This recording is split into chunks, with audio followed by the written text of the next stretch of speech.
માતશ્રી અને આપસ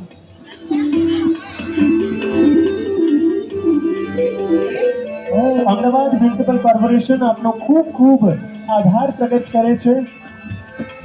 આજની આ ભવ્યાતિ ભવ્ય ભગવાન જગન્નાથજીની 149મી રથયાત્રામાં આપના પાવન પગલા આ પ્રાંગણમાં પડ્યા એ બદલ સાથે જ સૌ કોઈને આશીર્વાદ પ્રદાન કરવા માટે આપનો ખૂબ ખૂબ આભાર।